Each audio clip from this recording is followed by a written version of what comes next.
Bismillahirrahmanirrahim. Assalamu alaikum. Here is the course Oxidation Reduction, specialized course for organic chemistry students. Lecture number 6, and we will discuss today epoxidation of alpha beta unsaturated ketones and aldehydes.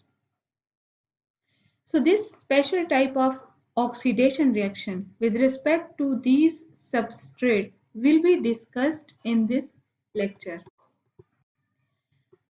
As you know that outlines of this session include the use of oxidizing agent. Here we will not use per acid, but which type of oxidizing agent we will use, we will discuss in this lecture.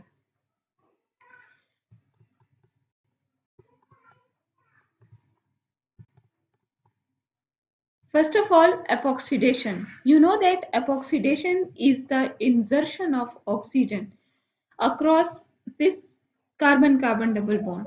If this carbon-carbon double bond is in conjugation with carbonyl compound, this is alpha and beta position. So such type of substrate is known as alpha beta unsaturated ketone or aldehyde.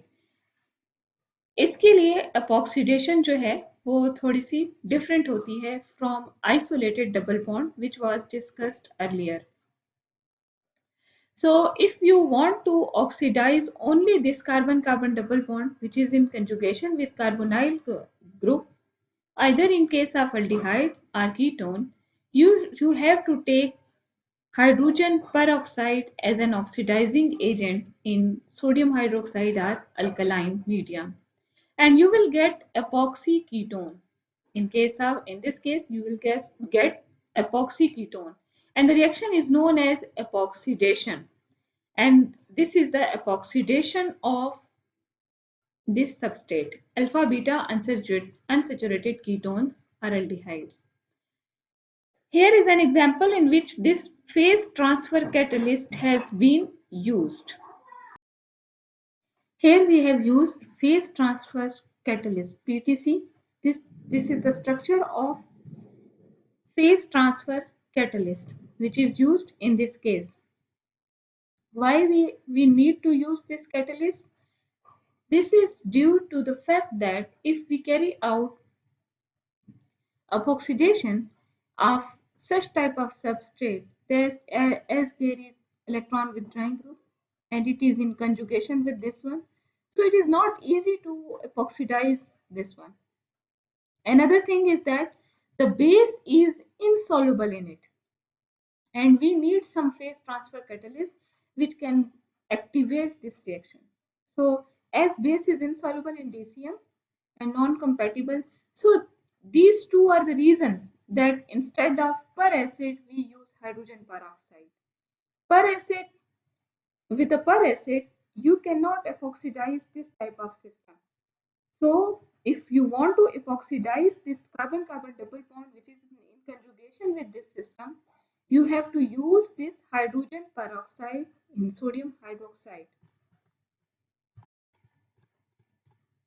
Now the mechanism of this reaction, it is very simple. If you have hydrogen peroxide, sodium hydroxide will furnish hydroxide ion and it will attack on this one and peroxide ion is formed.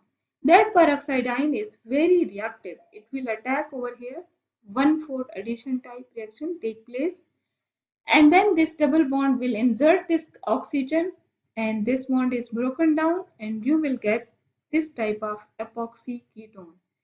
The driving force is the weak bond between this oxygen and oxygen in hydrogen peroxide. Here are some examples data which were taken from literature that epoxidation of certain substrate. These are the epoxy ketones are the products. Here was a double bond which was oxidized in and 92% yield was obtained. Here is the double bond. Here is the double bond. Here was a double bond here, and it was epoxidized. You can say that in each and every case the yield is very excellent yield they have used over here, and this is done with the hydrogen peroxide in the presence of sodium hydroxide. Epoxidation needs phase transfer catalyst. This phase transfer catalyst has been used. This was extracted from cinchona alkalides. This is a cinchona alkalide, amide-based cinchona alkalides, and it was used as catalyst. When this catalyst was used, it is it is very selective. It is selective in terms of oxygen insertion. It will allow oxygen insertion from one side. So you will get enantioselective product. You will get a product that has 99% purity, 99% purity of in a one enantiomer, one type of enantiomer. So such type of reaction is known as enantioselective epoxidation. Here 0.5 mole percent of this catalyst has been used in the presence of hydrogen peroxide and sodium hydroxide at very low temperature. Alpha beta unsaturated ketone. When they are oxidized with hydrogen peroxide, you will get any type of epoxide like this.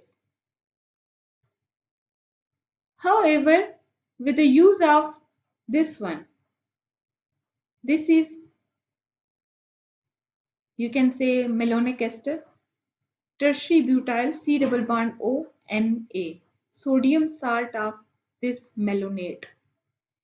If it is used, then you will get one type of epoxy aldehyde, and this aldehyde will not further react. In this case, if we use hydrogen peroxide, there is chance of oxidation of this aldehyde too. So for selectivity, we have used this oxidizing agent. This is alkylidene malonic ester, which is used to stop the oxidation of this aldehyde. So this is the mild condition which is used over here. As far as the stereospecificity of this type of reaction is concerned, this type of epoxidation, alpha beta unsaturated ketones, and their epoxidation is not stereospecific. Why? Because it involves the enolate ion as an intermediate. So, and there is second reason is that there is isomerization of cis isomer into more stable trans isomer. So that is why you will not get stereospecific product unless you use some special type of catalyst. In the absence of any catalyst, hydrogen peroxide in sodium hydroxide, this reaction is not stereospecific. However, if you use some catalyst like cinchona alkalide catalyst, you will use, if you use this type of special type of alpha beta unsaturated ketone, this is cyclopentinone. And when you epoxidize it in the presence of cinchona alkalide as a catalyst, you will get this type of isomer, RR. Whereas if you use primary amine as a catalyst, you will get this type of isomer. So it means that if epoxidation of alpha beta unsaturated ketones or aldehyde, it is catalytic. If you are using some special type of catalyst, then there is possibility of stereospecific reaction, and stereospecific product is obtained in every case. And the last I will discuss that how the nitriles, this nitrile C triple bond N, which is in conjugation with this double bond. So it is just like alpha beta unsaturated ketones or aldehyde. How these are epoxidized in these conditions. This is not only epoxidized, only epoxy, this is not transformed into epoxy, but this is also hydrolyzed. C triple bond N is hydrolyzed to amide. This is amide linkage. Here is the mechanism. As we have discussed the mechanism of epoxidation of carbon-carbon double bond, I will discuss only the hydrolysis which take place in this case with the nitrile. In the presence of peroxide ion, sodium peroxide, sodium hydrogen peroxide ion, nitrile is attacked like this. and you will get this type of addition product, and then rearrangement take place and you will get this type of amide linkage. So we have discussed today only the epoxidation of alpha beta unsaturated ketones, aldehydes, and nitriles. So this is the end of lecture.